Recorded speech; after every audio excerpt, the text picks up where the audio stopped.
Hey, in this training video, we're going to go over the basics of asset data capture from the analyst point of view.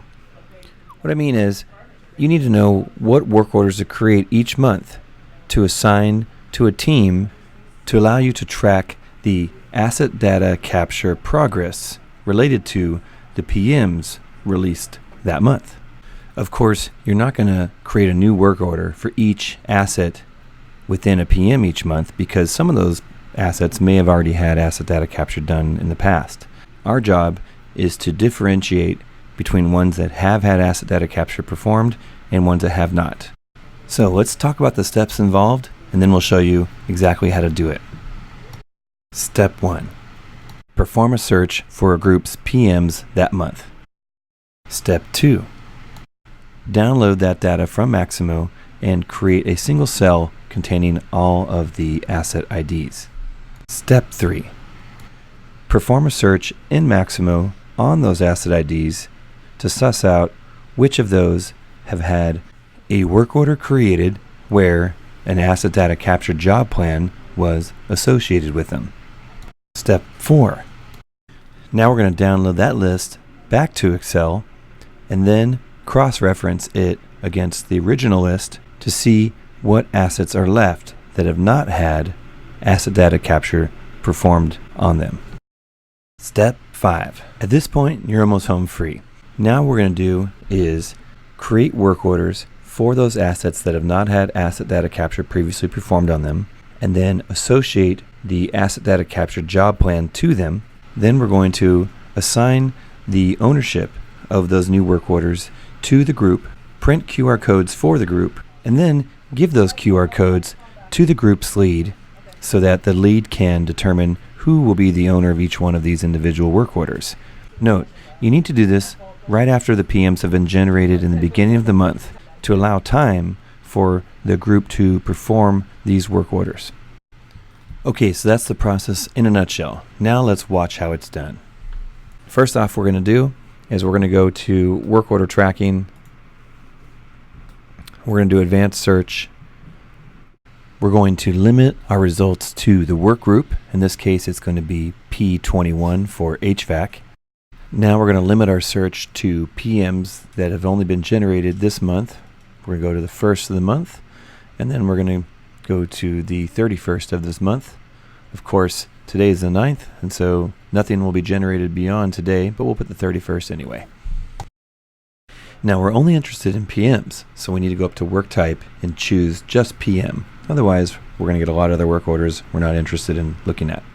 Okay, now that we've got our work group, our reported date, time frame, and our work type, we're going to click Find. Okay, we got 48 PM work orders.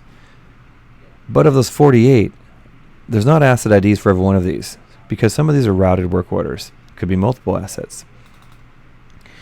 So what we need to do is we need to take a list of all of these assets here, all 48, and we need to kind of clean this data up. So to do that, we're going to click on the download button, and it's going to create an Excel sheet for us. We're going to open that up.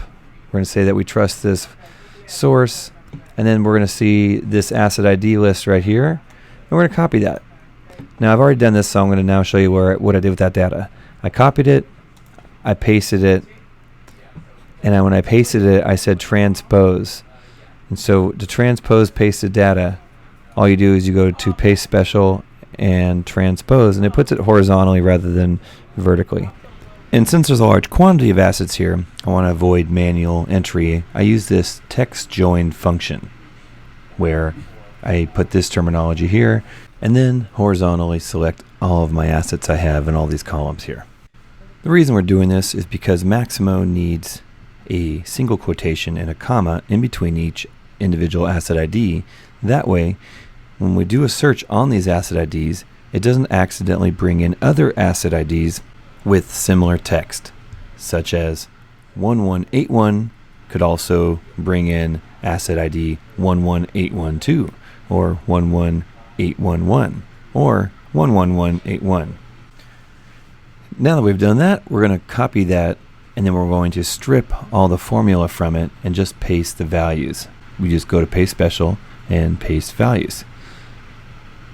Looking at the top formula bar, you could see now that we have actual values rather than just code if we click on the cell above it. Okay, so let's copy these assets and go back to Maximo's work order tracking. Okay, now that we have that information, we need to do kind of an interesting advanced search under work order tracking to find out what work orders have had the job plan for asset data capture attached to them before. And then we look at those, we compare them against the list of the work orders that are available this month, and from that we can determine what work orders we need to create on the remaining assets. Here's how we do it. We're going to go to Advanced Search under Work Order Tracking. We're going to turn off History equals No, because we might want to see ones that are closed before. We want to go to Job Plan equals 2585. I just know that off the top of my head, but that is the Collect Asset Data job plan. What we're also going to do is put in all of the assets we got from our Excel sheet here. And what we're going to do is use this special little code right here, which is asset num space in, and then all of the list of numbers of assets. We got those assets here, and then we need to have this terminology right here. And that allows us to make sure we don't grab anything extra, such as something like 11181. We just want 1181. So we're going to take that there, we're going to copy that information, we're going to put that under the asset search field.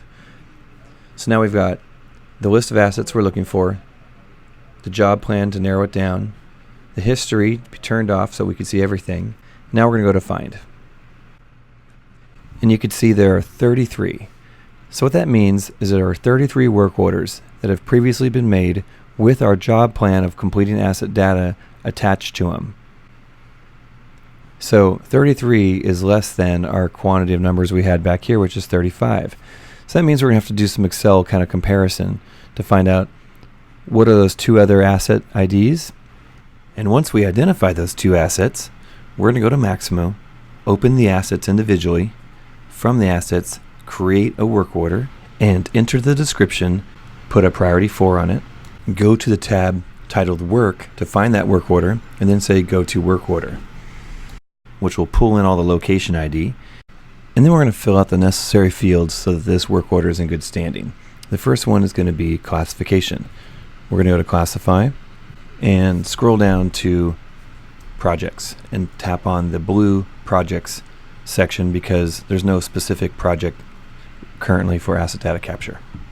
Next up is Work Type, and you're going to select Facilities Project, FP.